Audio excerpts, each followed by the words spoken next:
Good evening. Good evening, ladies and gentlemen. This is Brother War Smith with the Black News Network, the real voice of Black USA. Coming at you live on this Sunday afternoon at 3:30 p.m. First of all, let me say thank you so much for going into this 2025 year in January or February now. The year is moving right along. So congratulations if you made it through 2024 because it was a hard year for some people. Today, our discussion is about the Fugitive Slave Act of 1850, as well as what led up to it and what led up to us being citizens in the United States of America. Now, it's always been a question about it up until the 14th Amendment was issued.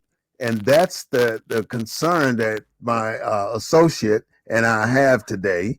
So I'm going to introduce to some and present to others, none only, the Mr. Claude Foster. I want to welcome him to the Black News Network. Well, good afternoon, my brother, and we'd be remiss if we didn't say happy Black History Month. Yes, sir. Yes, sir. That was a couple of days ago. To all of our listeners, happy Black History Month for those of you that celebrate your Black history. We know that's something that, Black History Month is more than just February. I think it's every month, but more especially it is January and February because we do hold dear Martin Luther King's birthday and we do have the march here in San Antonio on his birthday. So now it's about us digging deep and finding the things that really make us citizens in this country of America. And that's been a really questionable thing for me, and I'm pretty sure for others as well. I don't understand it sometimes. We were having a discussion just before we went online, and I want to pick that right back up, Claude, before we go into the Fugitive Slave Act. So what were you saying? Well, I was saying that the same people that wrote the Declaration of Independence that said all men are created equal also wrote the Constitution up, I think about a dozen or so years later, or right around a dozen years later. Mm-hmm. So I think and slavery was legal in the United States up until a certain date, and then it was no longer legal, but it was still allowed in in half the states.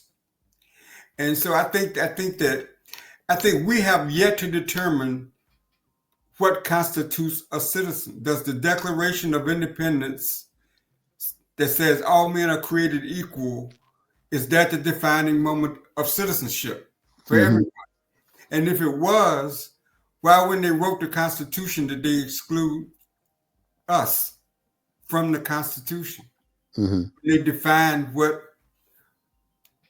a citizen was.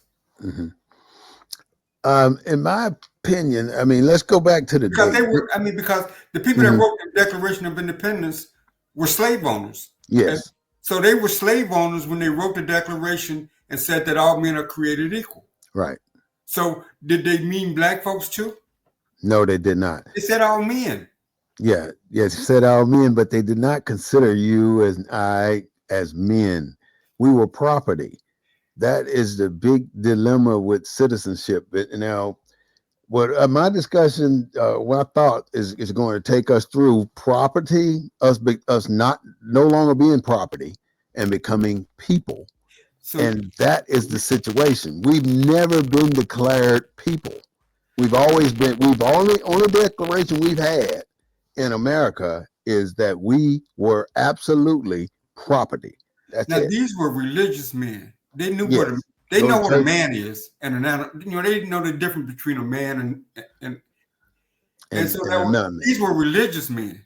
They convinced themselves that we are not men, that black people were not men. They were property, and they tried to handle us accordingly as property. That's the problem. But was that to keep the Union together when they wrote the Constitution and allowed slave states and the states that they brought in were free states. This is where the conflict came about. So did they know we were? Did they deliberately exclude us from the Constitution when they wrote the Constitution because they was trying to build a united country? I mean, trying to hold the country United together. Nations. They deliberately made us. Much credit, or do you want to say that they were racist? And I would say that they have never ever, not even to 2025, considered us human beings and people. And that's been the dilemma. When you're afraid of something, you're like, I'm afraid to go in the cage with a lion. And it's obvious why I'm afraid to go in the cage with a lion, because I already know that lion will devastate me. They are afraid of us for the very same thought process. I mean, they feel like if we would ever become equal to them, then we will dominate them as they did us. But they don't realize we don't think that way, but they think we think that way. That is the problem. They got this big fear, and they create fear, and they found that money was in fear of us, Black people. So how do you keep an animal under suppression? When you fear that animal, you ensure that the cages around that animal are extremely strong enough to contain that animal. You ensure that that animal has no access to anything outside of what you want to allow them to have access to. Think about the zoo. When you go to the zoo and you look at the lion's cage, you see that lion is 100% restrained. He cannot do anything but growl. That's all he can do. And he got to wait to be fed. He got to wait for you to clean his cage. You got to wait for you to give him his shots or whatever else he may need. He is a confined animal, and therefore he is property of the caretaker. But that was different with slaves. I mean, they saw slaves preparing food, cooking, putting on clothes. You know what I'm saying? It's the same thing. How do you keep let's say we got 100 slaves on this plantation. How do you keep them from rebelling?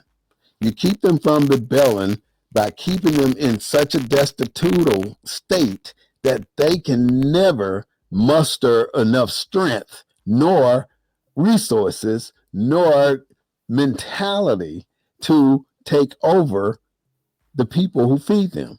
They don't. They feed them the scraps. That's why we eat chitlins today. But they knew that was a lie. They brought us over on slave ships. They had to have people with guns and weapons because they was fearful that slaves would rebel. So they knew we were human. They knew that we could organize. They knew that we could. Think about this. When they went into Africa to get the slaves, they had to deal with the kings and queens and dignitaries of the African continent. So they had to submit themselves and look, we will bow to you. We'll give you this and we'll give you that for you to give us this and give us that. They had to know that these people had power in Africa. So they knew it.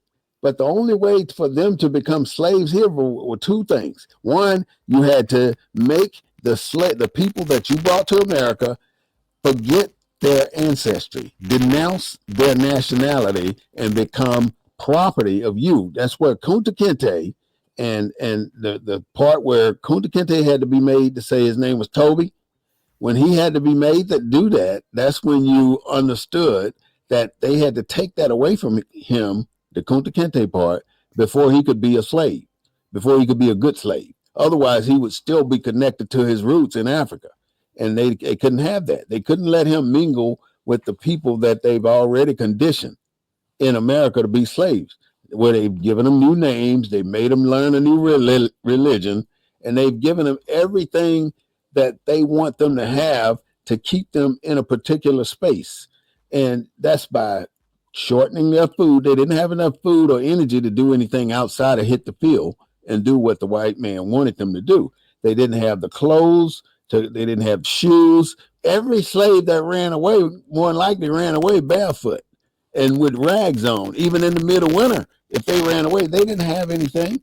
They ran away with nothing. And they ran away because they knew that they were better than being a slave. They knew that because they had ancestry that they never gave up.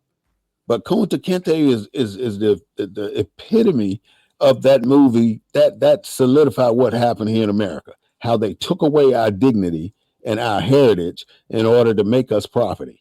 We had nothing, huh? We were like dogs, a Well, corral of dogs. but having said all that, Mm-hmm. in terms of in terms of the Fugitive Slave Act, Mm-hmm. in terms of the Constitution, the Declaration of Independence, I think that there was recognition.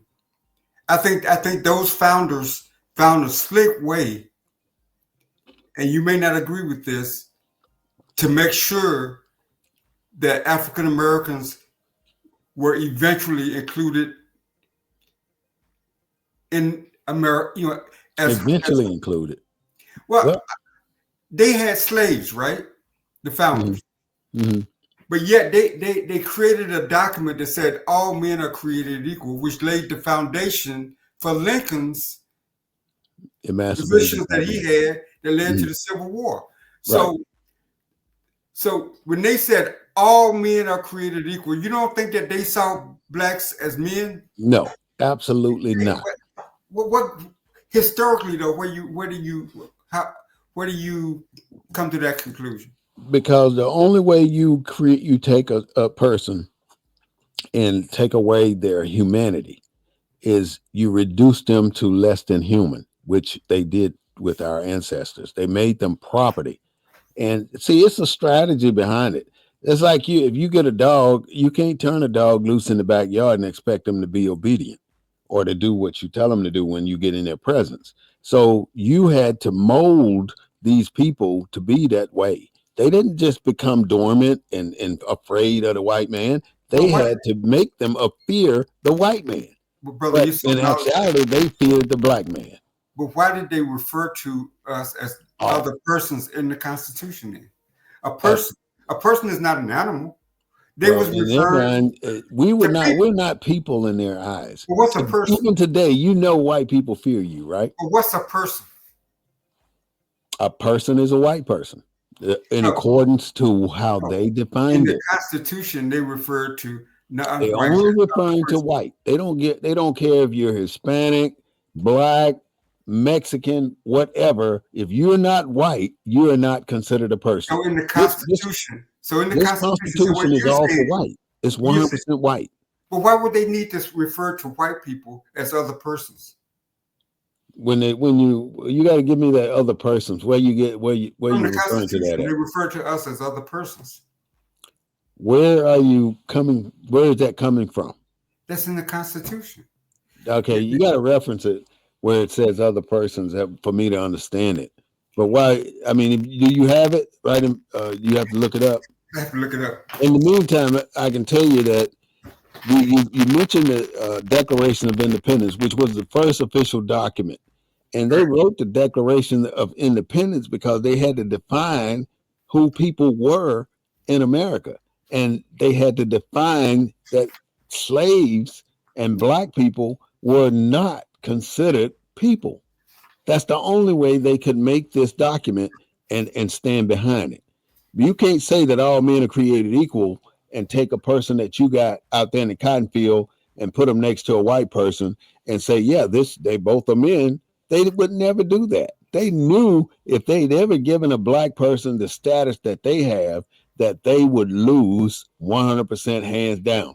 There is no other race on the planet today that made as much accomplishments as black people have made in this country in the shortest period of time.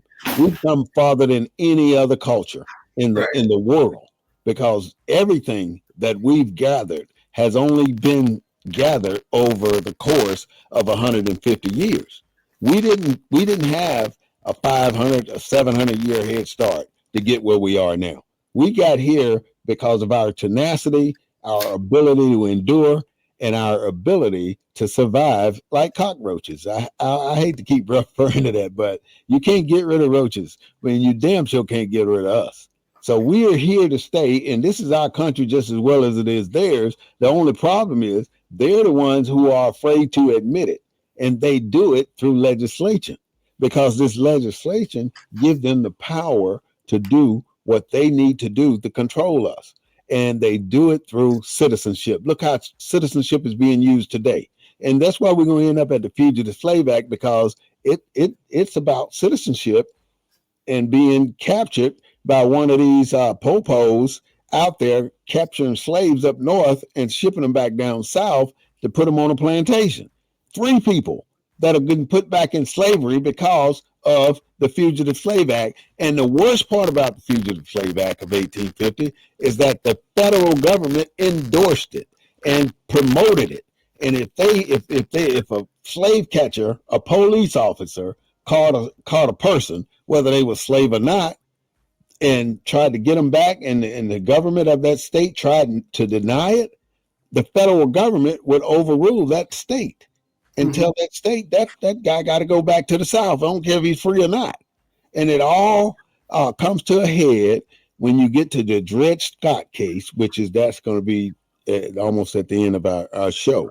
But we started out with the Declaration of Independence, July 4th, 1776. We hold these truths to be self-evident that all men are created equal. And that's a damn lie if you really look at who all men are. If we were considered men, they wouldn't have put that there. But we don't. What else does it say? It says that they are endowed by their creator with certain inalienable rights, that among these are life, liberty, and the pursuit of happiness. Right. That to secure these rights, governments are instituted among these ends. It is the right of the people to alter or to abolish it. And the people are not the slaves. The slaves are just like cows in the pasture. They do not have a voice at this particular time. Founders, when they wrote the Declaration of Independence, everyone had slaves. They did not mean to include black people in the words "all men are created equal." They did not include the black people that were slaves. They did not include them. Okay, now you got other documents that followed the Declaration of Independence. Right. You got the Articles of Confederation, which let's see. The free inhabitants of each state, paupers, vagabonds, and fugitives from justice excepted, shall be entitled to all privileges and immunities of free citizens in the several states. See, here it is, November 15th, 1777. They're telling you that you are a citizen in all states. As long as you're not a fugitive.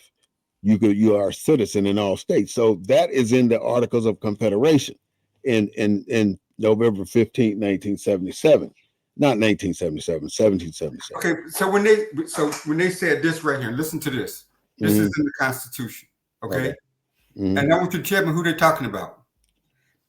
Representatives and direct taxes shall be apportioned among the several states which may be included within this union, according to their respective numbers, which shall be determined by adding to the whole number of free persons. They're talking about white folks, some white folks, including those bound to service for a term of years. In servitude, yeah. In servitude, and excluding Indians not taxed.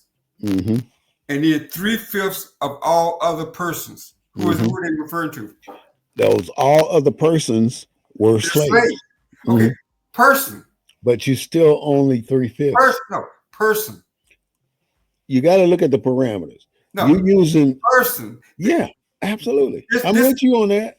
We here. Person. Okay. I'm with you. 3/5 of a person means that you are not considered a whole person. No, they did that for voting.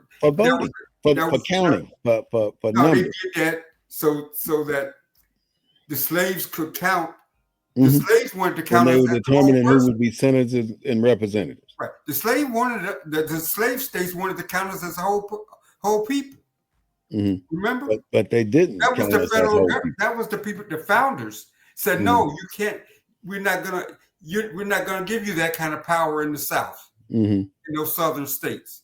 So for representation, we'll let you take that whole person because they acknowledge that we were people. 3/5 of a person. No, that was only for representation. But that's the only way they reframed it. The only thing that they referred to was 3/5. Define a person. Then. When did they go away from 3/5? No, my brother. Define a person. What is a person? Oh, it's like saying what is a man and what is a woman? What is a person? This is my reference right here. Okay, look up a person. Look up person. See, they can do all they want to in terms of representation, in terms of congressional representation, in terms of representatives. That's what that was about. We were people. They knew we were people when they wrote the Declaration of Independence, and they knew we were people when they wrote the Constitution, because the Constitution laid out the form of government we would have in this country. Okay, in the Black's Law Dictionary, a person is a human being. So they knew also termed as a natural person. Right. So 3/5 of a human being. They knew that we were human. That's a human being. They knew you were human, but you were not a human like them. No, we were not a human because it was. And see, this is where you get into these heavy debates about whether it was about slavery or whether it was about politics. It was about because Lincoln about maintaining slavery. Because Lincoln believed in the words of the Constitution that all men are created equal. Yeah. And that's why he had no conflict with the Constitution in terms of how he saw us as a people. But he wasn't willing to sacrifice the Union for us. You understand what I'm saying? He wasn't that kind of free. He was not in favor of abolishing slavery. What he was in favor of was establishing a one nation. Right. That's his only concern. I want one nation, whether slavery or not. I want one nation. Because if he could have sent us all back to Africa to save the Union, he would have did. He did mention that. I'm going to show you here in just a second. But first, if he had the choice, he would have definitely allowed everything to go without the Civil War. But the Civil War, because the South decided they wanted to be their own country. And the reason that he wanted to fight is because he wanted it to be one country. So they did not agree. Huh? So let's come to an agreement. Did the founders, we were people. They knew, bullshit, I know certain things. I know I'm going to hit this hoop when I shoot the basketball or not. But I'm still gonna shoot it. I don't know, but I'm still gonna shoot it. So it's almost like they're gonna tell you've been around a long time, like I have, and you've seen how we get offered these great things, but to find out that it's not really what they promised us, and it's never changed. They promise us the world, and they give us the shells of a peanut. That's something that we became accustomed to, getting promised everything, but being given nothing. And we get that every single day. Look at all the commercials on TV. You see a McDonald's hamburger looking so pretty and a Burger King commercial looking so great. We see all this all the time on TV, but then when we go to these places to get this product, it ain't what it seems. It ain't nothing like what we saw on TV. Because slaves fought in the Civil War. Yeah. Why? Why did they fight in the Civil War? But what I'm saying is this whole notion that of how the South saw us as being less than human and all. You're still seen that way. But it's bullshit. Of course it is. No doubt, my friend. It's bullshit. We know we're better than that. They know we're better than that. It's fear. It's only fear. If they did not fear who we were, then they would not be afraid to allow us equal access to everything. But see, the Constitution tells us that we have exactly what they have. But when it comes to the people in power, why is it that, like I was telling somebody the other day, in San Antonio, we got over 1 million people here, right? And at least 800,000 of those million are Hispanic or of Hispanic descent. Right. We got about let's say we got 7% black, we got 3% white. But when you look at the governing of San Antonio, you got, let's say all the people in higher level management, 80%, 85% of the people in higher level management in almost every city in the country are white. Why is that? And you can have the smallest population in that city, but the white people run it because they are too afraid to allow us to get there. And when we get too high, what do you think the first thing come out of their mouth? Oh, we got an uppity nigger in here. That's what you hear. You don't hear it, but that's what being said. That's been said to me. You don't get uppity. They didn't call me a nigger, but they did tell me don't get uppity. Don't get uppity. What is uppity? What is that? Getting to acting like white folks? Is that uppity? Nobody, I mean, I've never been able to define what is uppity. If you're trying to tell me I'm getting uppity by being proud of who I am, It could mean, huh? Look, Negro, you don't have no rights in this country. So don't impose your your attitude. Power, authority. No, your attitude of that you're equal to me. Because see, mm-hmm. I think whites still believe they're afraid of us. I think that they bought into this. American society has been so complete in terms of our education system. A lot of what we know, the general public don't know. Like, look what Trump's doing now. Look what he's doing with the DEI and all this kind of stuff. He basically everything that would equalize. He's basically equating anything bad that's happening to the skin of people.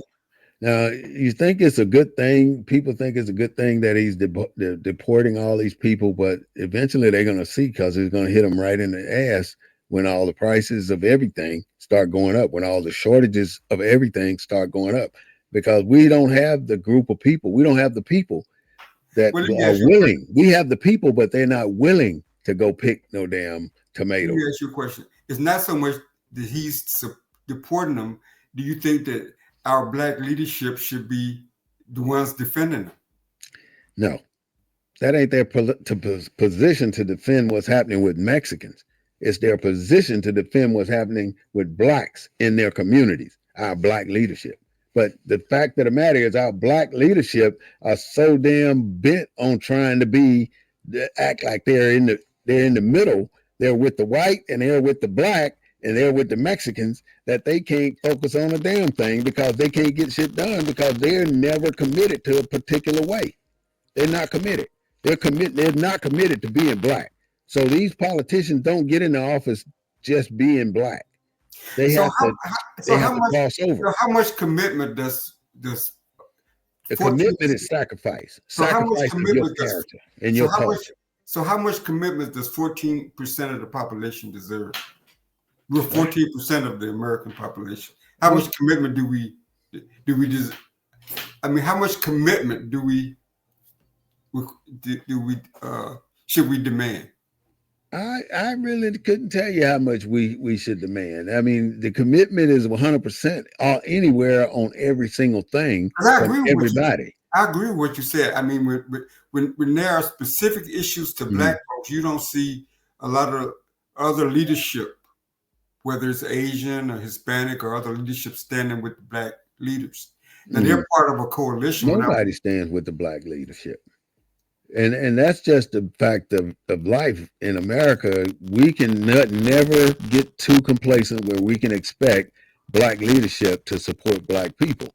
And you've heard that from the vice president from the previous administration on down, that she can never do anything just to specifically support black people. Well, and then a month later, you hear a Chinese act coming out that protects Chinese people from being assaulted on the street. It's like I told you, if you look at the historical record, and I can read it to you right now. But even when they passed the 14th Amendment, Mm-hmm. they wrote it in such a manner that it wouldn't be perceived as just being for That's black right. people It ain't only. just about you as black people. Right. Nothing Because they America was has afraid done has of, been about black. because they was afraid of the political consequences Name one of that thing position. that they've done that's been about black. One thing. No, specifically for black people. Yeah, that's what I'm saying. The One thing. 14th Amendment was not specifically written for black people. Nothing. Nothing at all. I want to read something to you here. Let's see. Go ahead, keep talking. I must have lost my page right quick. Well. I mean, back to this.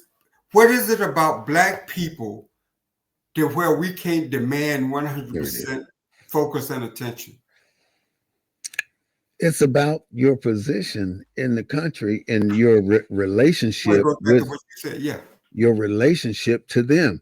They have classified you in a relationship. Now, you have parents, you have children, you have dogs, you have cats, you have hamsters.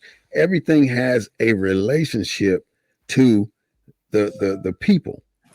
And the people that you have a relationship to determines your position. In other words, if the dog shits on your carpet too many times, then you're gonna kick the dog out the house.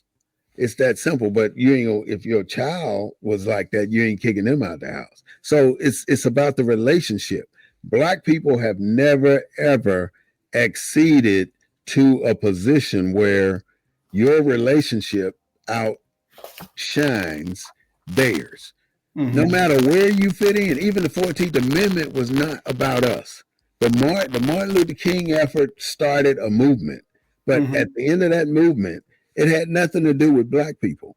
So the United States got a significant way of dealing with things, and they're so many miles ahead of us when it comes to politics. We are not that attuned into politics, and because we are not attuned into politics is just like Vegas. Vegas runs a certain way, and when we go to Vegas, we don't know what that way is, but we go in there thinking we do, and they take us out every time. We walk away losers almost 99% of the time. But it's kind of funny, right? What? As the Union was forming, right, and they brought in new states after slavery officially ended, and the slave state, then a state that they brought in had to be a free state, right? But yet one black person free in that free state would be enough to make that enough. Like what was the case? Dred Scott.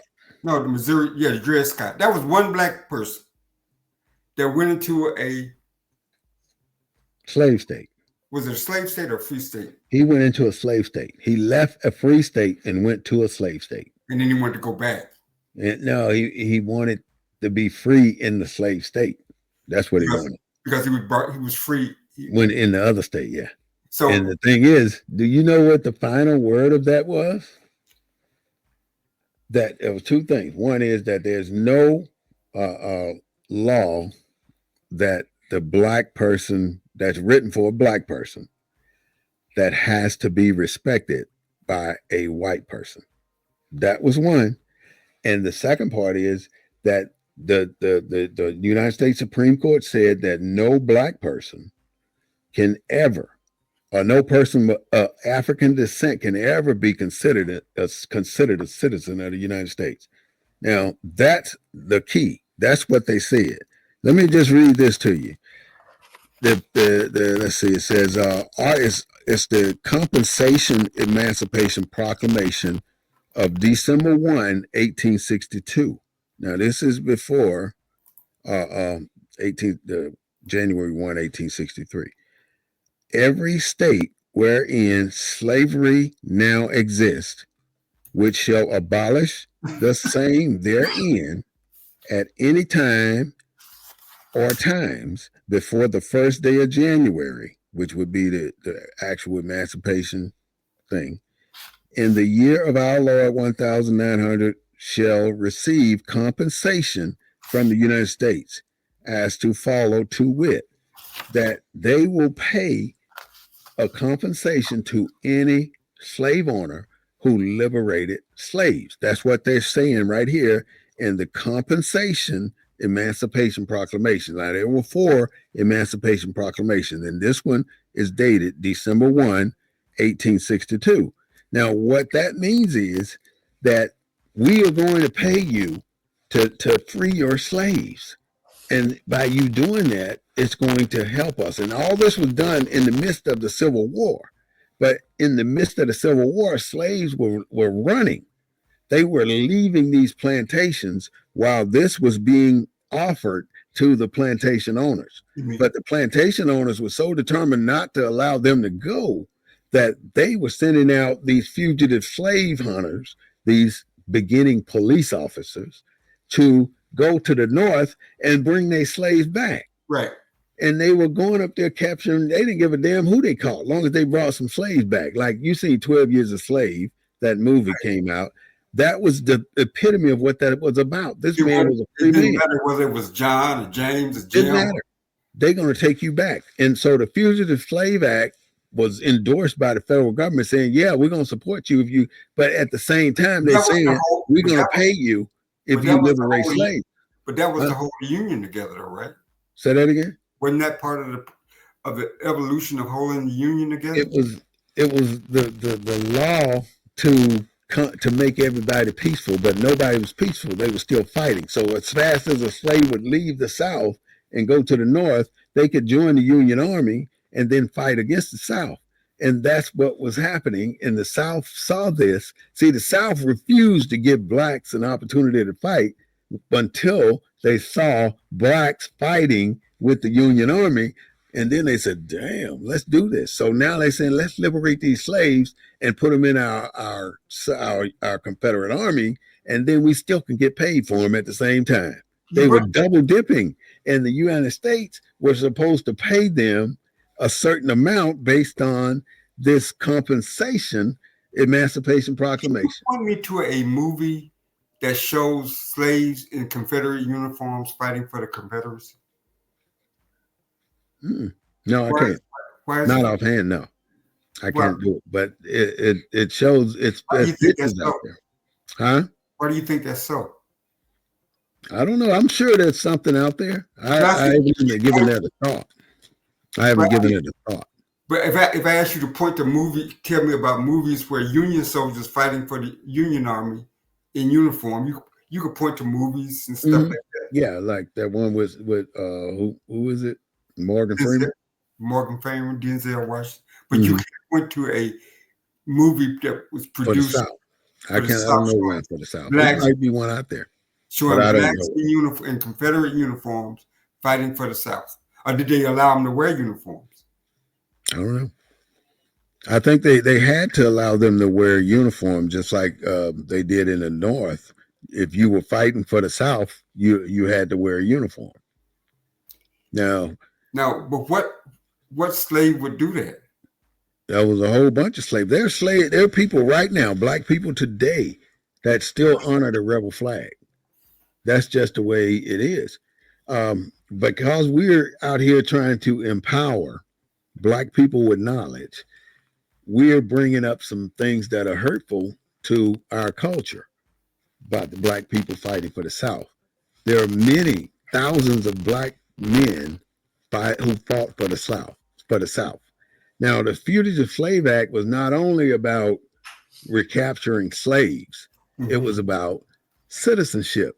So now we go from the Declaration of Independence to the Compensation Emancipation Proclamation, and then we get to the main part, which is the real Emancipation Proclamation, which said that we are free, and we're really not free. So now, if we get to the 14th Amendment, after the amendment is to the Constitution, the amendment basically says we're now citizens. 14th Amendment. But when you go back to the 5th Amendment, now that's what I want to do. I want to take us to the 5th Amendment, and then we're going to move all the way to the 18th. So on the 5th Amendment, it says the 5th Amendment of the United States Constitution protects citizens from self incrimination, double jeopardy, and the government's abuse of power. It also protects citizens from being deprived of life, liberty, or property without due process. So now keep in mind, And I without just just talked to you. compensation. Wait a minute, Yeah. let me finish this thought. I just told you how the federal government was planning on compensating the South for releasing the slaves. Mm-hmm. It was going to pay the slave owner for every slave that they liberated. That's what they said. Now we go to this amendment. The Fifth Amendment says that yeah, we are going to pay you if we deprive you of your life, liberty, or property without due process. We're going to pay you for it. And now you go to the 14th Amendment. You go straight to the 14th Amendment, which says something different. The 14th Amendment says we ain't paying you a damn thing. I'm gonna go to it and just kind of talk about what it says, because the 14th Amendment really takes it home. The 14th Amendment of the United States Constitution grants citizenship. What does it say? Let's see. I want to get to the reading of it. Nor shall any state deprive any person of life, liberty, or property without due process of law, nor deny to any person within the jurisdiction the equal protection of the law. Now, the 14th said that too, right? But if you go to Section 4 of the 14th Amendment, it says something else. It says, let's see, here it is. Where does it start?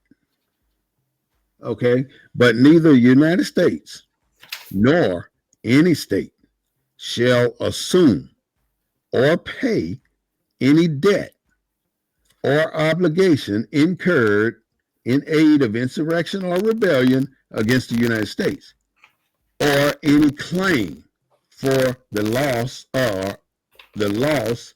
of emancipation of any slave. But all such debts, obligation, and claims shall be held illegal, and void. So the United States now telling you in the 14th Amendment, which they shouldn't have put, to me, putting that there is in direct violation or opposition of the Fifth Amendment. So the Fifth Amendment says you're going to pay, no matter what, any person derived, what did it say? You're going to pay any person deprived of life, liberty, or property. That's what it says in the Fifth Amendment. But then you go to the 14th Amendment. It says that they're not going to honor any debts, obligation, and claims against the USA. Any debt obligations. Well, the 14th came after the 5th, though. Huh? The 14th was a later amendment. Yeah, but it's in contradiction. So why would you contradict the Fifth Amendment and the 14th Amendment? You had no reason to put that there. Why did you put that there? Why did they put it there? To void the 14th Amendment. Because look at the rest of the amendments from 1 to 13. Oh, so you think it was deliberate? Yeah, it was deliberate. It's all about the strategy of politics. These people know what they were doing. So in other words, they're telling you one thing in Section 1, right, of the 14th Amendment. All persons born or naturalized in the United States and subject to the jurisdiction thereof are citizens of the United States of the state wherein they reside. Now, look at what the definition of reside and resident, what that means. That means that you are temporarily living somewhere. That's what that means. That don't mean that that's your home. You're temporarily there. That's what reside means. No state shall make or enforce any law which shall abridge the privileges or immunities of citizens of the United States, nor shall any state deprive any person of life, liberty, or property without due process of law. It's saying that you don't deprive people up here in the first section of the 14th Amendment. But then in the last section, It's saying we're not going to pay you anything if we owe you some money. That's what it's saying. So it's a contradiction in itself over the Fifth Amendment, which isn't the United States it's 50 independent states? Like if you come to the state, right? Like if you come to Texas, right? Mm-hmm. And Texas say you got to have a state driver's license. If you from Saudi Arabia, you come to Texas, and Texas said, well, no, you can't drive with your passport and your Saudi Arabia driver's license. You got to get a Texas driver's license while you're here. Mm-hmm. But in California, that's a great point. But in California, you can drive with your. I got the answer. With your driver's license and your passport. I got the answer. Your country of origin driver's license and your passport. Mm-hmm. The driver's license is a contract. A contract issued with the state you're so-called resident in. That contract stipulates how you operate in that state. The federal government in D.C., which is not a state, it's a democracy of Colombia, whatever you want to call it. It is part of a corporation. Every state is a doing business as part of the corporation of D.C. D.C. is part of the head corporation, which consists of the U.S., Britain, and France. Every one of these states are corporations or DBAs. Every state is a DBA. That's what if you frame it in that perspective, you can see what I'm saying. But we got one. There's only one passport. Each state don't issue their own passport. The federal government dictates certain things, and it outlines what it dictates to every state, and every state is dictated the same. It don't change when you change states. So they retain certain responsibilities at the federal level, and the states can't change it because they're DBA. If you're living abroad, if you're from Spain, and you go to the embassy and you say, well, what do I need to drive in the United States with my vehicle? And they say, all you need is your passport and your Spain driver's license. Mm-hmm. You don't even need your Spain driver's license, your passport. No individual state should be able to counter that. They can't. They don't counter it. Every state don't have to agree to, but based on what I understand, if you're from a foreign country, it depends on your nationality. If for instance, you can be a nation within a nation. The Vatican is a nation within Italy. Right. Italy is a nation within itself. The United States has nations within nations, not states, nations. Now, if you belong, So you're saying Texas is a nation? No, it's a state. All states have their own rules, but those rules are subordinate to the federal rules. Right, the federal. But if you come from a foreign country, your foreign country requirements has to be in alignment with federal rules, not state rules, federal rules. So can a Texas state trooper, if he pull you over, if he don't know any better, he can do what he wants. He can write you a ticket. He can take you to jail. He can impound your car. But that doesn't make it right. Just like they do us, that don't make it right. They do these things because of their ignorance of the law and their determination not to be made to look stupid as they are. That's what it is. When you as a black person make a cop look stupid, you go into jail just because you made him look stupid. I called a cop a dick one time, and he put the cuffs on me just for calling him a dick. What? I did. He did. And his sergeant came and made him take the cuffs off of me. But I said, "Why are you being a dick? You don't have to do that." And he put the cuffs on me. What? Yeah. And so, but he was wrong for that. So my point is, you as a black person in America, you are subject to things. The Fugitive Slave Act, by the way, has never been overturned. And black people in this country have never been honestly made citizens. How come you have to be made a citizen when you were here before they got here? You're not native, you're indigenous. So it puts you in a position to own the land. So you got to become a citizen of the land that you own. This is the biggest secret kept in America today. We are not going to allow you to know that you are the people that were here 10,000 years before Columbus decided to see black people on the land. And they Right. got you fooled by the movies that they produce, like Pocahontas. Pocahontas ain't damn no Indian colored person. She's a black girl. That's what she is. And we'll never admit it because we don't know no better, because we look at these damn movies like Tarzan, Bonanza, all like ain't nothing but white cowboys. I mean, what's that other one? The Lone Ranger, who's Right. a black man. All this shit that they have pushed down our throats to convince us that we ain't shit and that it's all about them. And we start to believe that shit. How many times you got up on Saturday morning to watch Tarzan, and all you looking at is a white man controlling apes and monkeys and goats and all other shit that's in the jungle? I used to watch that shit religiously, but it's psychologically effing our head all up, man. And that's what has happened to our people. We believe this bullshit, and we allow ourselves to fall into the category of that subservient person and can never put ourselves on an equal or better level because we are mentally screwed. And if you don't unscrew your own brain, you're screwed. You're going to stay screwed till you die. You ain't going to never be equal to the white man until you unscrew your brain. That's the problem. And then the more you and I tell people about this stuff, the less we seem to get out of it, because people don't want to hear what we're talking about. We're talking about the fact of the matter is that we're the indigenous people of this country. The land is ours. And the more we know, the more they silence us. Right. The bigger black people get in America, the harder they try to take us down.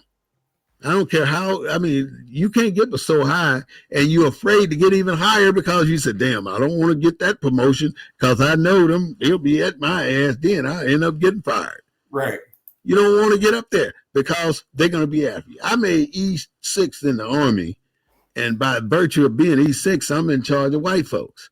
This is in the 80s, 1979 and 80.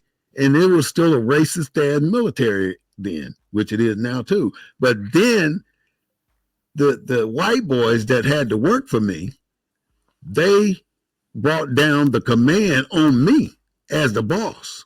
So I told the boss, I said, you can do what you want with me because whatever you do to me, I'm doing to them. And they couldn't do nothing about it. So in order to fix it, they had to remove me. And so they eventually did with 5 Article 15. They removed me, but when I had them all set aside by Colonel J.T. Lawrence, who then made me the battalion maintenance sergeant, which put me over the companies that gave me all those Article 15s, which you got fired. Somebody tried to hang that on you. Yeah, then I got them back though, because after I left that unit, they put me in charge of them, all the vehicles that they own, and they couldn't move an inch without talking to me first as a battalion motor sergeant. So I was able to get them back from little as something as simple as a loose lug nut on a military vehicle on a public road. That's a letter of reprimand for the command. So I had fun working over there. Even way I had to struggle though, by being black and being powerful as I felt I was, it made it difficult for them to accept me giving them the orders that I gave. But I did it, and I never gave up on it because of that. But the Fugitive Slave Act people, the beginning of the police department, would go into northern countries or northern states, and they would hunt. That's what they really did. They hunted black people, whether they were slaves or not, or whether they were runaway slaves or not. And they would capture those people or kidnap those people and take them back down south. And when they took them back down south, they were enslaved and they were beat for being assumed as a runaway. And wasn't nobody in between the southern government and the northern governments to fix it. There was nobody to say, "Oh, let that person go." But there were some white folks that were out there helping the runaway slaves, the so-called runaway slaves, and there were some people out there trying to rescue the people that were caught by the. I got you, Claude. Hold on. There were some people out there trying to capture the. There were some people out there trying to capture. I'm sorry about that. Slow down. I had to go back so I can bring in my pun. There were some people out there trying to capture or stop the migration of those slaves back to slavery, but it never hardly ever worked. Most of the time, it ended up everybody dead, but some people got away after they were captured. It was the Fugitive Slave Act was so bad. I mean, if you look at what the police do now to black people, you're But looking exactly at the Fugitive Slave Act. But Huh? wasn't the Fugitive Slave Act, wasn't the purpose of that to try to hold a union together? How was that? Well, I mean, wasn't it a political? And I don't want to be insensitive, but wasn't it more about the politics? Too many slaves running away, so the Congress had to do something real quick. Well, they wasn't running away; they was going from one state to another. No, they were running from slaves. They were running from the plantations. Right, but they weren't leaving the country. Slavery, huh? They may have been trying to make it into Canada or someplace, but not only going north, they went south too. But wasn't they leaving slave states for free states? Is what I'm saying. They wasn't running away from America. They was getting away from slave states. Yes, exactly. Yeah, right.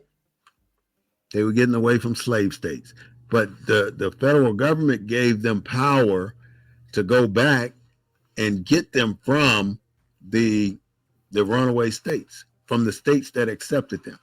But wasn't that politics, though? Wasn't that about politics? Absolutely.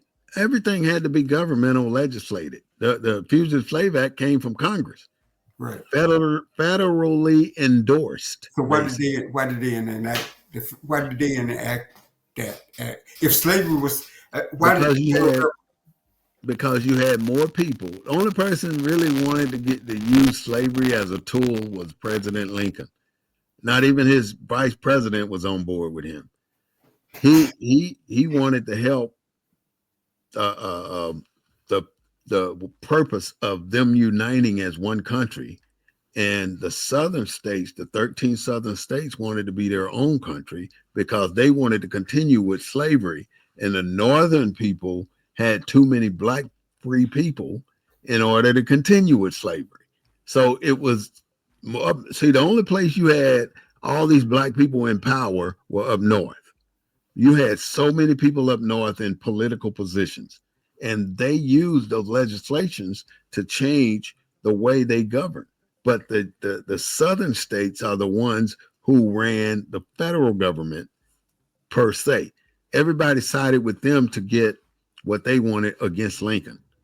And that's why Lincoln was up there. Well, people try to say that the Civil War wasn't about slavery. It was about this country, about the development of this country politically. Mm-hmm. And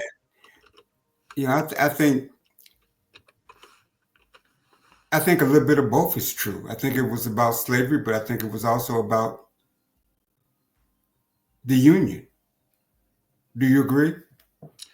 Of course it was about the Union. First, I just want to read something to you. The Fugitive Slave Act was a law passed by the 31st United States Congress on September 18, 1850, as part of the compromise. It was a compromise of the 1850 between Southern interest in slavery and Northern free slavery.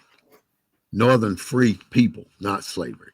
But that was the issue right there between the two. They wanted the South wanted slavery, and the North did not. So the Fugitive Slave Act was the compromise. In other words, saying, well, if your slaves ran to the North, then you have the right to come and get them and bring them back. So the South created the police force, the people that operated as the slave catchers, the Right. slave catchers. The South did that. The North didn't have slave catchers, but there were in the North they called the people indentured servants. In the South, they made people slaves.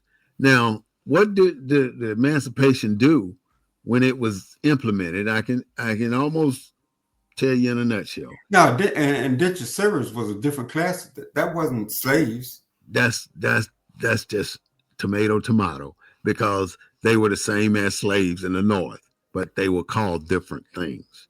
It's the same thing. But what I'm saying, a slave in the North wasn't an indentured service because they wasn't enslaved for a specific period of time. That's what an indentured servant. But that's what that was. See, it's all cover up. It's all about semantics. It's all about using words that don't make you sound so cruel in the North, but you're just as cruel as the slave owners in the South, but you're acting more sophisticated. So a slave in a northern state that was free was really not free. It was really not free. You still could not leave your job without due cause. You had to be released from your job. You couldn't just quit. You had to be released. If you worked in a white people's home, they could still beat you legally according to the federal government, but they couldn't use certain things like barbed wire or whatever. They even specified some of those things that you can't use to discipline your slave. Now, you can also, the law stated that you could beat your slave to death as long as you were training your slave or your indentured servant. Ain't that some shit? And they were not only black. They were not only black up north. They had Mexican. They had white. They had people from Scotland and other countries that didn't speak English from the motherland. They were considered indentured servants too, but they were the only ones who were honored the indentured servitude policy. Blacks were considered indentured servants, but there was no time limit on black people being indentured servants. Black people would work for the white folks their entire lives as indentured servants, but they were technically slaves. They had no clue, just like the people down in Galveston. They had no clue that they were free. So in the 60s in the South, when black women worked as maids and whatever in white homes, were they indentured servants? Yeah, technically, I would say yes, because if you worked in a white person's home, the white man was still knocking boots. If he wanted to screw somebody that was working in his house, he would, and ain't nothing you could do about it. If you drove tractor, worked on a plantation, and as a free person in the late 60s, 50s, 60s, and 70s, you'd be out there on the tractor in the field, 8-10 hours a day, sun from can't see in the morning to can't see at night. And all that time you out there, that white man making rounds to your homes, going to your house, messing with your family, seeing what your wife may be cooking, screwing the women in the house, doing what he want to do, taking who he want on a ride back in the woods. He could do what he wanted to do, and nobody complained, because the black woman knew if she had complained when her husband got home that evening, her husband would have been dead the next day. They knew this. So black women, they didn't empower the white man. They protected the black man, because if they had did what they would normally do, they would be dead. Even if if it was a black woman who was taken to be a servant in this white man's house, and she was assigned to nurse for him because he had a broke leg. So when they sent her to the house, he captured her for the next 2 or 3 months. He wouldn't let her go nowhere. He was just screwing her and making her take care of him.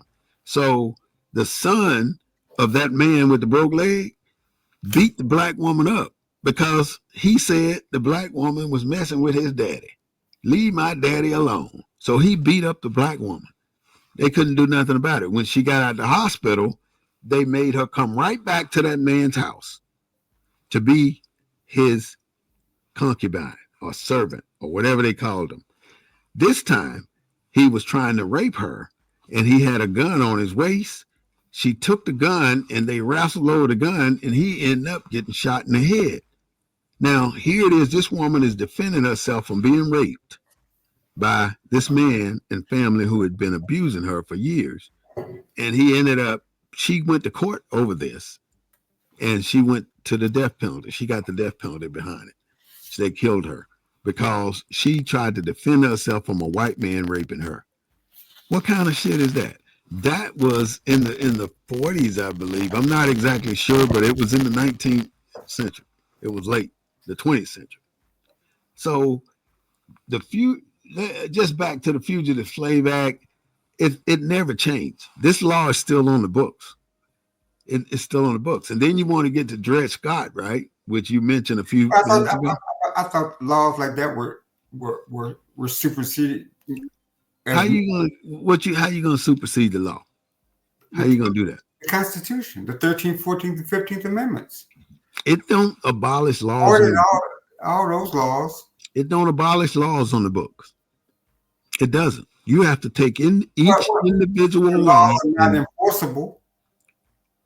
It may not be enforceable, but you think killing 175 black men since 2014 is enforceable? You probably got one or two enforced prosecutions over black men being killed since 2014. There's too many people, too many black men killed by police officers, the fugitive slave people, for it to be enforced. I mean, there's no way that they can kill that many black men and nobody get prosecuted. You know, what's the percentage? Because they got laws that pretty much exempt police officers. And it's going to be even worse now. So the police officer can go in and open fire and kill everybody in the house and go back to work the next day with no problems. That's how it's going to be now with Donald Trump in office. But there's no way to change it unless, how do we change? Black people ain't no way we're going to do anything with the government. That even being a politician ain't going to change it. Like you always say, you got all these black politicians, but it's still the same. That's not the answer. The only answer we have for us is unification. And I'm appalled because we got the unification. We just don't have the cooperation. Because if you look at the amount of people going to black churches on Sunday, millions of people. Why aren't those millions of people doing anything together? Now, have the community in San Antonio called for a boycott of Target? No. The black there ain't no the community has to be a community. Where is the community in San Antonio? Well, like the NAACP or the civic organizations. I mean, you got different civil rights groups there. It's almost like we're non-existent. There's no black culture. There's no black culture outside of the NAACP Jubilee dinner. That's it. I think New Birth, what's the pastor at New Birth used to be over the NAACP branch of the department. They call him for a boycott of Target. You seen that? Yes, it's on the. It was on. I'm just gonna pull it up. Maybe we can play it for the listeners. It's on the internet. Let me see, can I find it? Keep talking. Okay, but I don't see if he's a one-man pastor when you got 1,000 pastors in San Antonio. Why is just one pastor doing it? Why haven't they unified and did a unified front? One person. That's how they keep us screwed all the time. One person cannot make a change in any city. It takes a group of people, a group of black people. One person didn't solidify the march on Washington. One person didn't make the boycott of the buses in Birmingham work. Okay. I mean, let me see, can you listen to it? Yeah. Go ahead.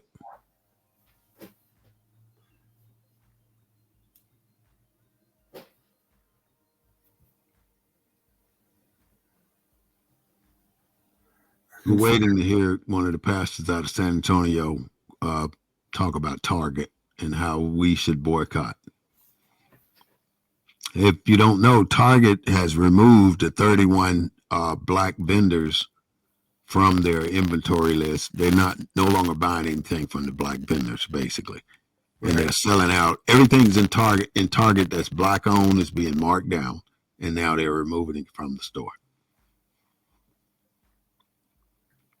So black people should not be shopping at Target. Matter of fact, I've said it for the last 3 years that on June 19th, 2025, we need to do it again. We need to boycott that day and not spend a dime in Walmart, Target, and any of the restaurants.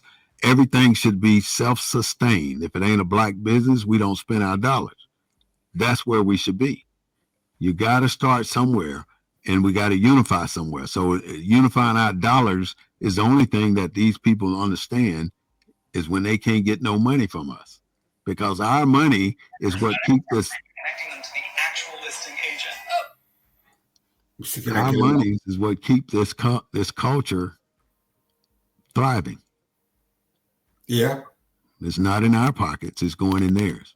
And that's their objective, to keep our money flowing in their direction. Stop spending your money with these people.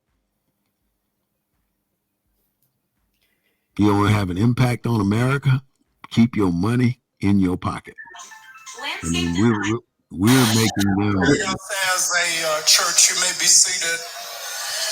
That in the season of Lent, which is the 40 days leading up to Easter, our church is going to be in a fast of 40 days of consistent prayer.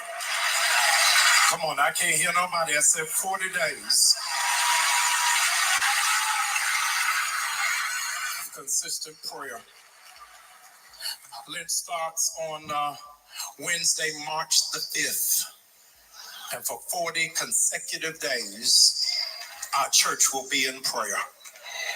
Some of those days will be here in person, other days will be virtually, other days will be on the phone, but 40 consistent days of prayer. Secondly, ladies and gentlemen, I am calling us, listen to me, because we have to operate in the spiritual. I am calling the conscientious Christian community all over this country, the conscientious Christian community all over this country. I am calling for a 40-day fast from Target.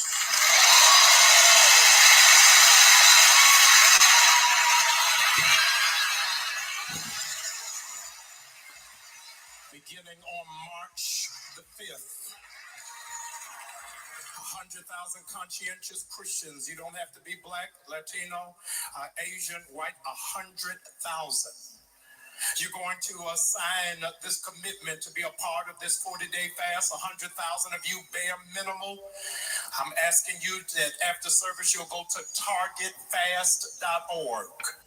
targetfast.org. I want you to share with everybody on your job, every person in your home, every person in your sphere of influence, every person who follows you on social media. I am believing for 100,000 people are going to sign this covenant commitment of not just prayer, but fasting from Target. Here's what is amazing. Listen to me, because what we learned from the Montgomery bus boycott is that racist America doesn't respond to speeches. They respond to dollars. Come on, and if they start losing $29 million a day for 40 days, we will break the back of the system. I want to go on record that not only am I asking you to fast for 40 days from Target, I am telling you to sell all of your Target stock. I want the stock to go down because we are standing in righteous indignation against racism and sexism in this nation. I hear the naysayers, I hear the pundits, I hear those who are detractors saying, how will this impact our black businesses? I'm glad you asked. You at New Birth, you're not at that church. So as a consequence, when it is that you register to be a part of this 40-day fast, we have come into partnership with the National Black Chamber of Commerce. National Black Chamber of Commerce CEO, is here with us on the day. Brother Busby, would you please stand? Thank you so very much for being with us from Washington, D.C. Listen to me very carefully. Right. When you Now that's what one pastor is doing at New Birth. Now you know he used to be with the NAACP, so he's not just your ordinary pastor. He's an activist. He knows how to organize, call people to action. Right. And don't we need that in every community? Yes, not only in every community, but in every church. I can only say that 1 out of 1,000 churches in a city is unacceptable to me. I commend what this pastor has said and done for boycotting Target, but I have a problem that he's standing alone, with his own congregation when there's 40 other pastors sitting back doing this with the same capacity. There's that unity thing. I mean, how can we ever? We can't get two churches to work together here. That's my biggest issue with Black America. We got all these damn churches. We got all these fraternity organizations. We got all these motorcycle clubs. We got all these Masons. We got all these different organizations, and everybody want to go on their own solo trip. Everybody. They're so afraid to do this. Well, sometimes you lead by example. So maybe his example will lead other pastors in other communities. It's to me, I ain't no damn more room for us assuming that leading by example gonna get anything done. If people don't get out of their own damn way and start believing in somebody to lead them, then they gonna always be dumbass people.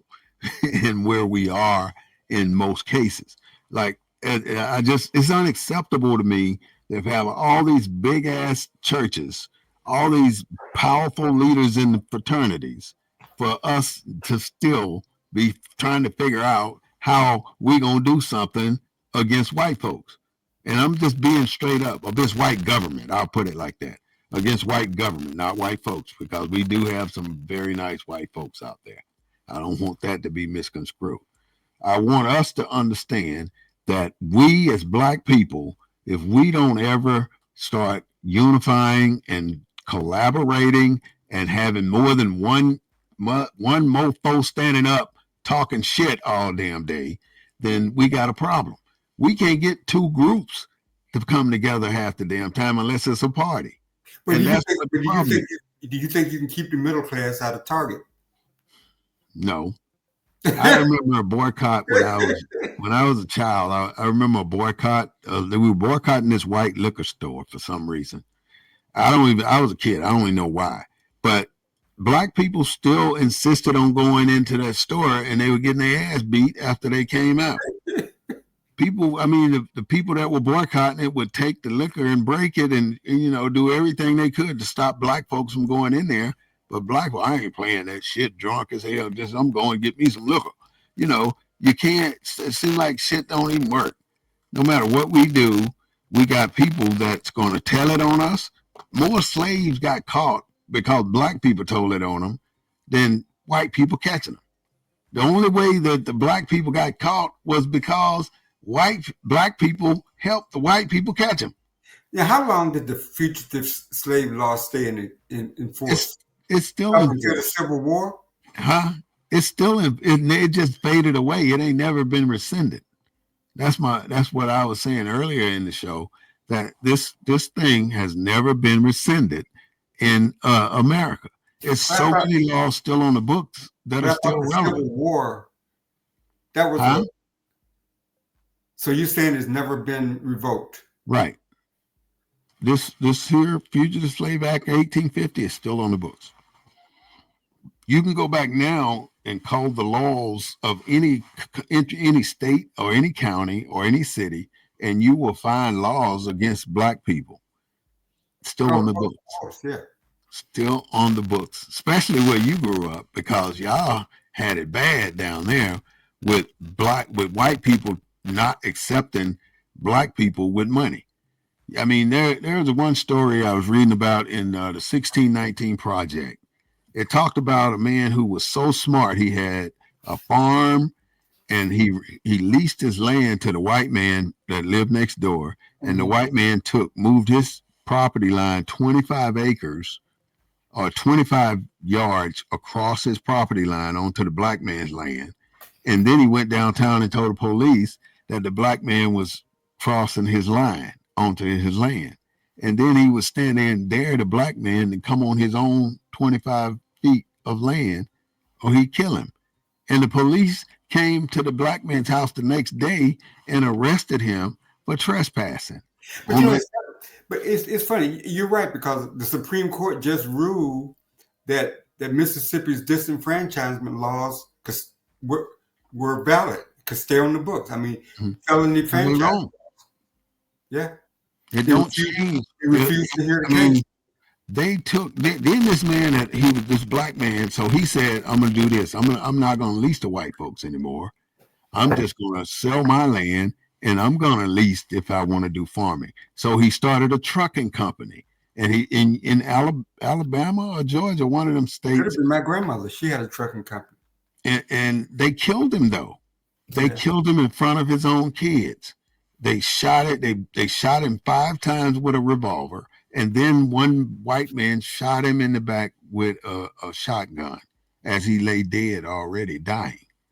He shot him and he killed him, because the only reason they killed him is because of his success. So you have to be careful how successful you want to get, because they cannot handle the success of a black man. What if you had the biggest, the nicest house in rural whatever city, Georgia, you may have grew up in? You had a house bigger than any white folks' house, anybody in that whole city. Your house was the biggest. You drove the nicest cars, and you wasn't afraid to flaunt it. You did what you do. You don't think that they would target you? The police would target you. The citizens, the white citizens would target you, and they would get citizens from other cities to help target you, so they can get rid of you, because you're trying to show black people that you can be rich too. They don't want you showing black people that. Think about it. They look how many black folks then got killed because of their success. But the fugitive slave law would have ended when slavery ended. No, they just transformed the same people that were bringing those slaves back into law enforcement. Okay, I thought it was. They became part of the black code. Now they're law enforcement officers responsible for the black codes, which was the same as capturing slaves and putting them back in slavery. So in order to put a slave back in slavery after slavery ended, you had to take him through the legal system that was sanctioned by the federal government. Exactly. So you put him in jail, and then you released him back to the plantation, which was worse than slavery, because now the slave owner had no legal reason to care for you. He only needed to work the shit out of you. And when you died, he go back to the prison and say, hey, your slave just died. Give me another one.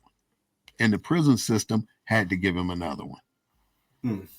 That's how it worked. The prison system today is nothing but a milling farm for slaves. Well, these guys go into prison and they have to work for pennies. They have to do the slave labor still.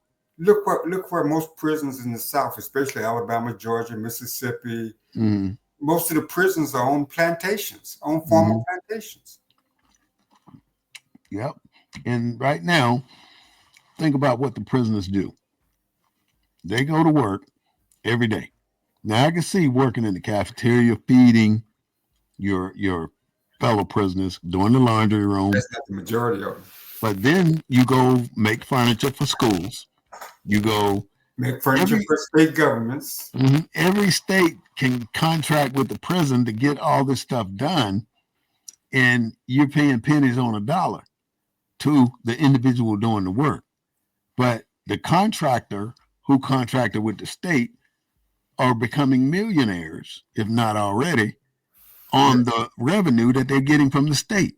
But when the contractor only has to pay the prisoner pennies on a dollar, but pay the prison itself, dollars on a dollar, the prison's making more money than the person doing the work, basically. So the prison is now the landlord or the slave.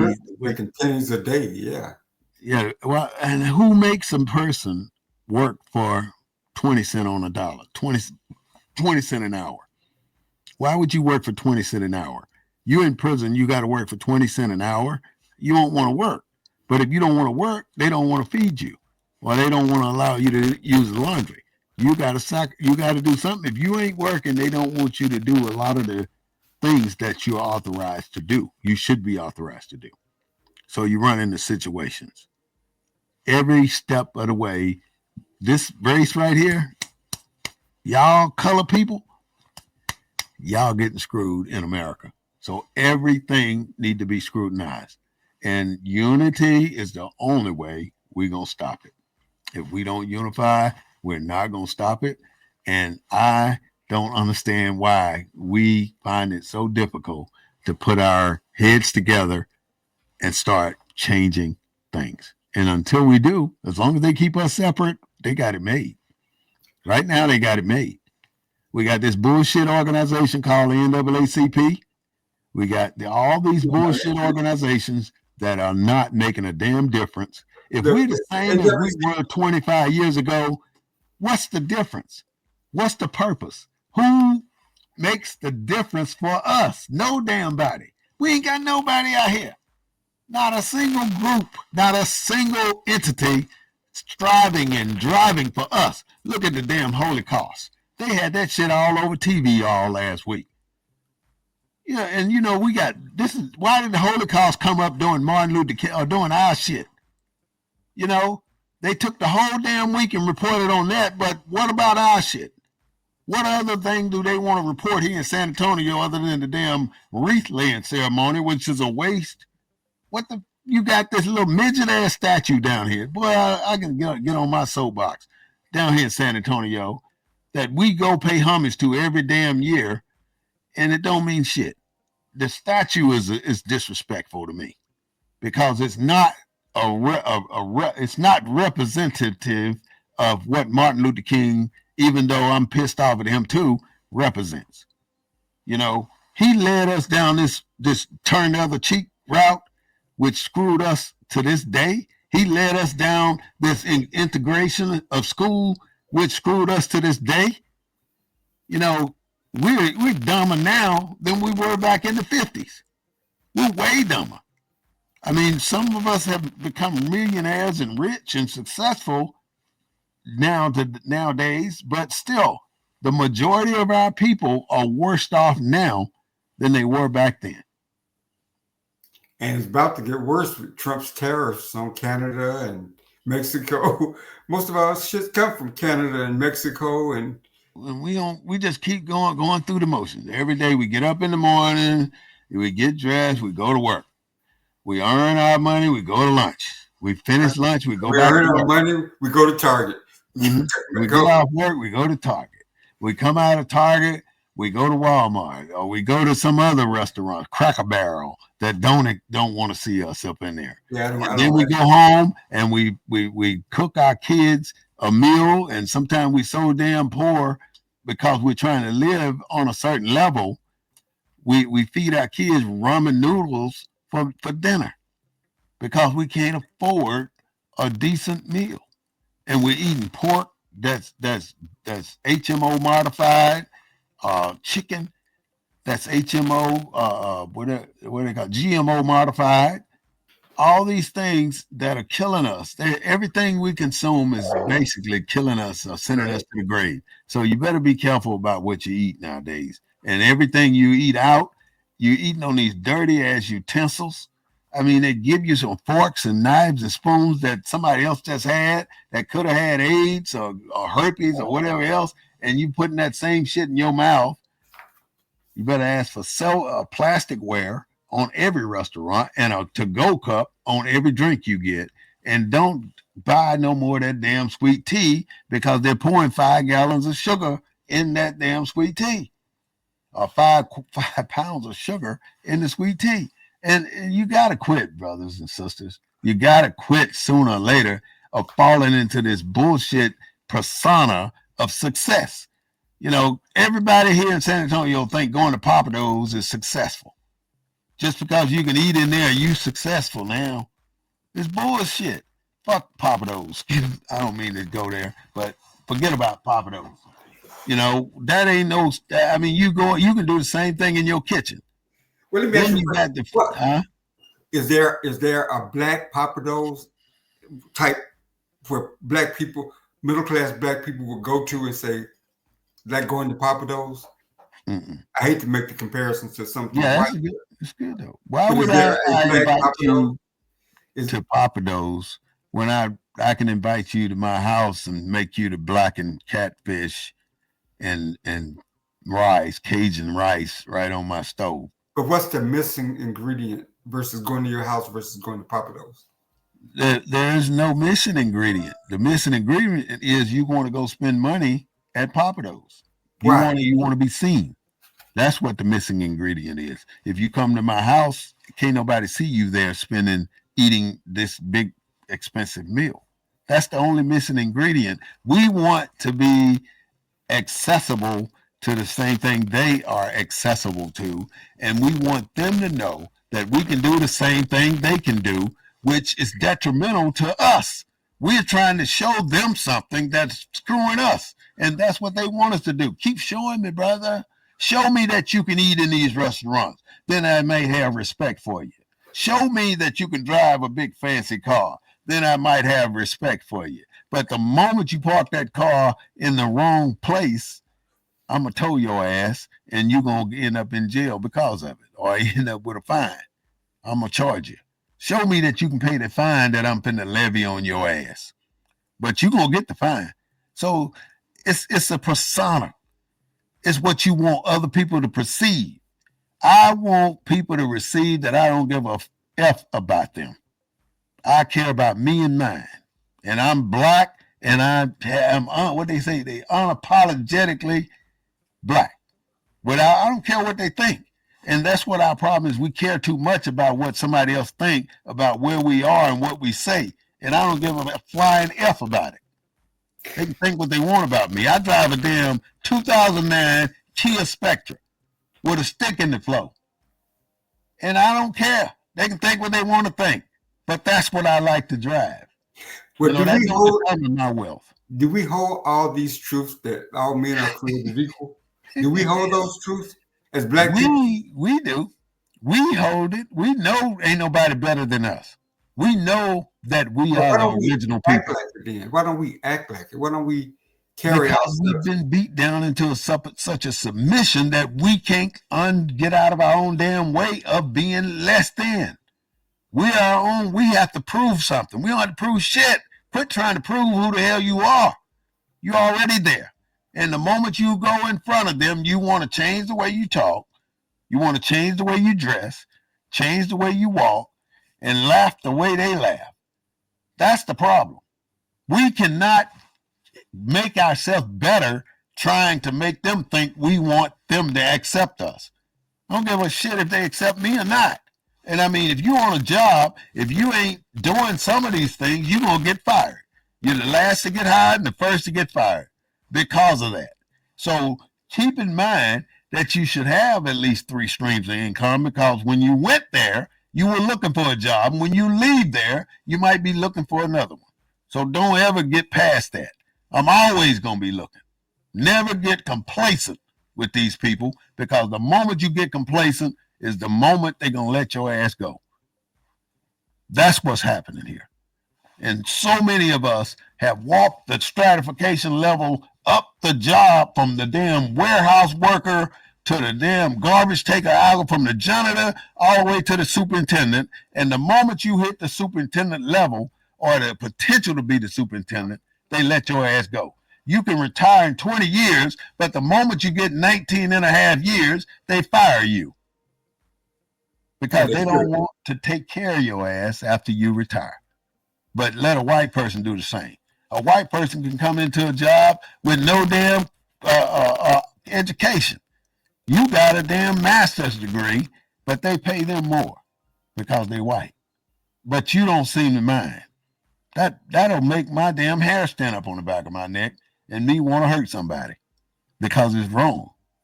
And as we accept that, then it's not their fault, it's ours. So I don't blame the white man for the condition of the black man today. I blame the black man, the black woman, for the position of our culture today, because we are not the one representing ourselves. And you have not. It took a pastor who's at a nonprofit church, 501c3 or 501c4 church, with 3,000 members. But you haven't heard the voice nationally of any political leader. Not a single one. Not one. And not one person in a governmental office. Not one. Why? Why? You say why, I say why. Because we are too afraid of what they think. That's our problem. We want to make sure we're in compliance with them. Now, you got to give Warnock some credit now. He went against this $1 million donor that gave him money for his Warnock. And Warnock said that he can't be bought. You know, he questioned Trump's nominee for secretary for the Health and Human Services. And he really got into him.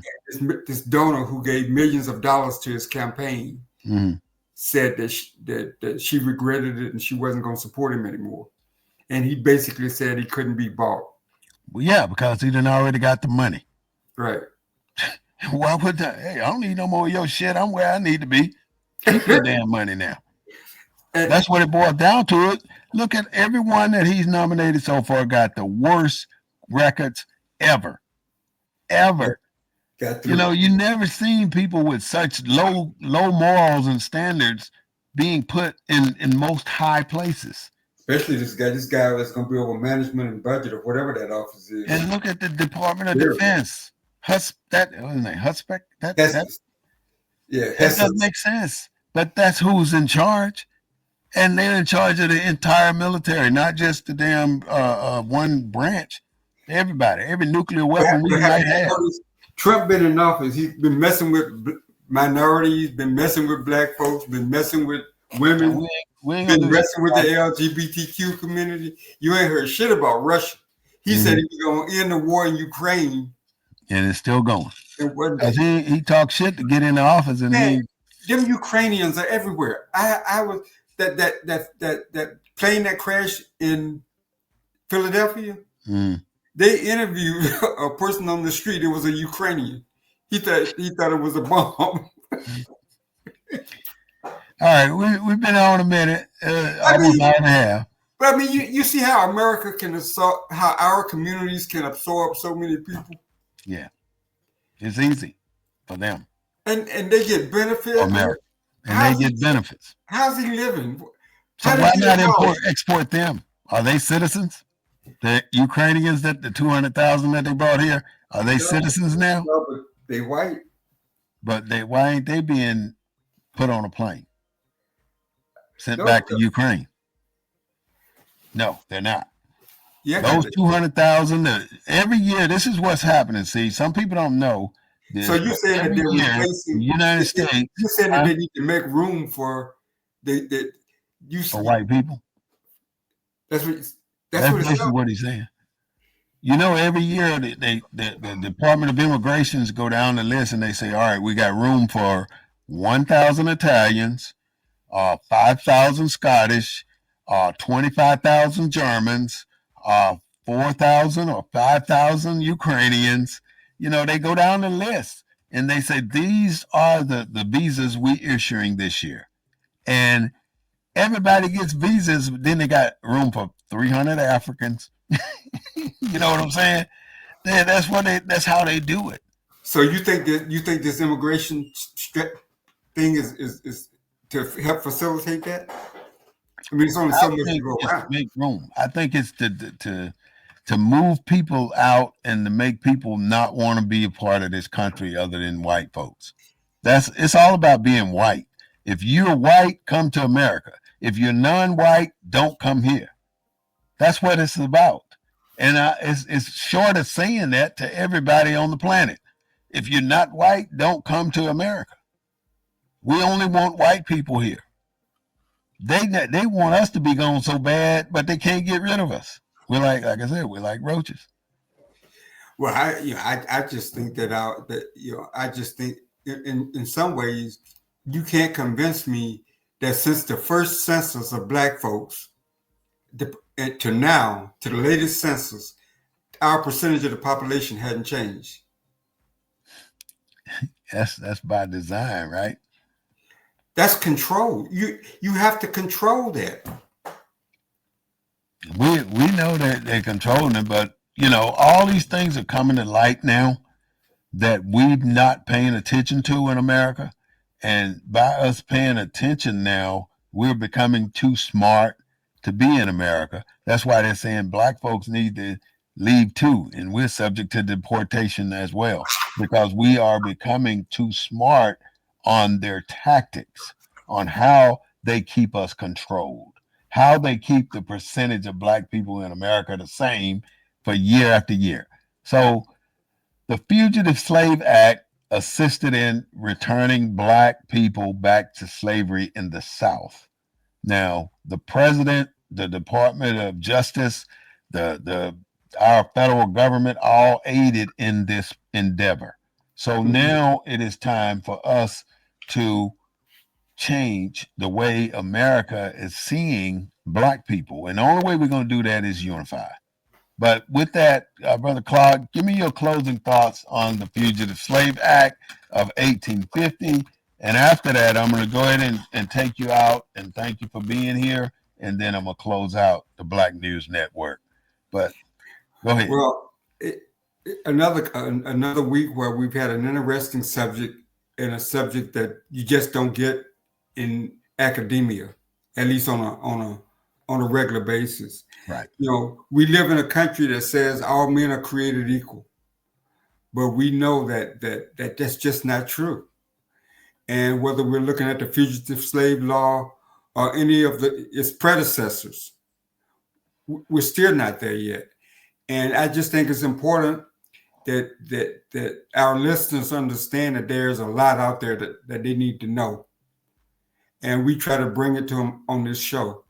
I bet you could go down the line and ask 10 people to tell you what they know about the fugitive slave law, and 9 probably never even heard of it. And so I think we have to put this stuff out there, and hopefully people will go and do some further research and try to understand how we got to where we are now.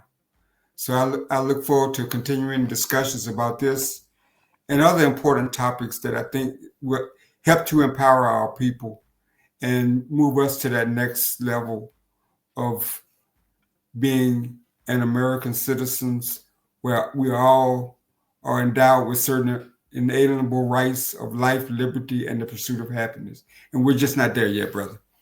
I want to say thank you to our fine brother, Claude Foster from Houston. And I really appreciate you being on the show, my brother. I'll see you next Sunday at 3:30. We may keep this going, or we may come up with a new topic close to it, okay? All right, brother. All right, take care. All right, ladies and gentlemen, you just heard the closing remarks from my co-host, Mr. Claude Foster, and we're moving on to close.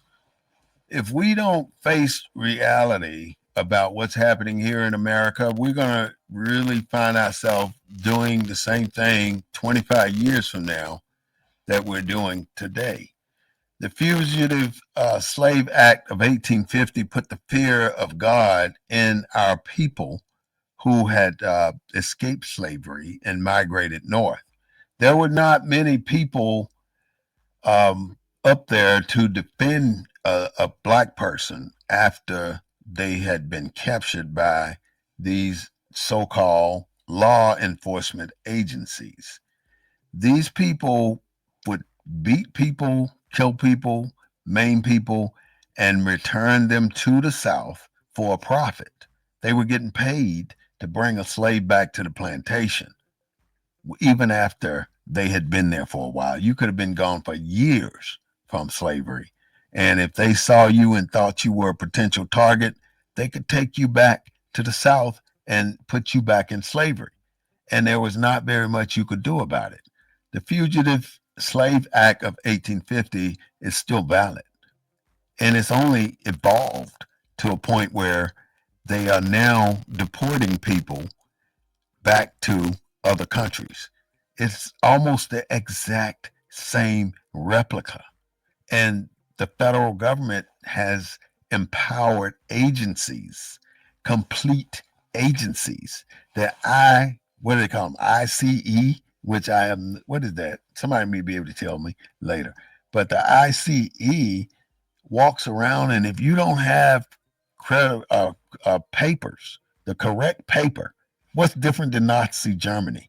When you don't have the right papers showing that you're not a Jew, that you're going to be taken out back and shot, or here in America, where if you don't have the correct documentation, that you're going to be placed on a C-130 or a C-17 and sent back to your mother country as an immigrant. What's the difference? It's almost the same principle. So these people in power, they do the same thing whenever the time is right. So right now, with Donald Trump in office, the time is right to remove people from other countries that are non-white. There were 200,000 Ukrainians brought to the United States when the Ukrainian war started 2 years ago.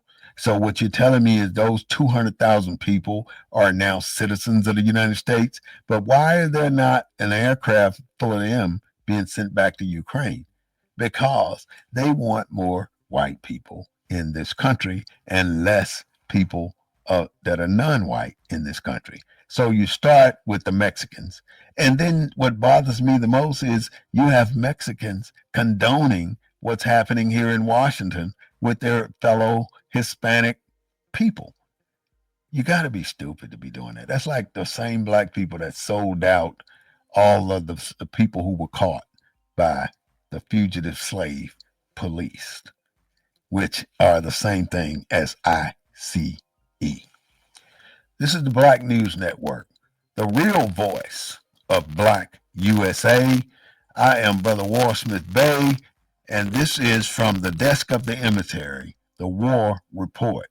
We report every single Sunday at 3:30 p.m., and we talk about controversial subjects that have not been brought back to our attention over the past several years. So look at what we're talking about, think about what we're talking about, and react to or even respond to what we're talking about. We do not own the rights to the music, but we do own the rights to what we say. Again, every Sunday, like us on Facebook and subscribe to us on what's the other one? YouTube. We will look forward to hearing from you next Sunday at 3:30 p.m. And we thank you for being a part of the Black News Network. We provide you with Black information from a Black perspective. Have a nice day.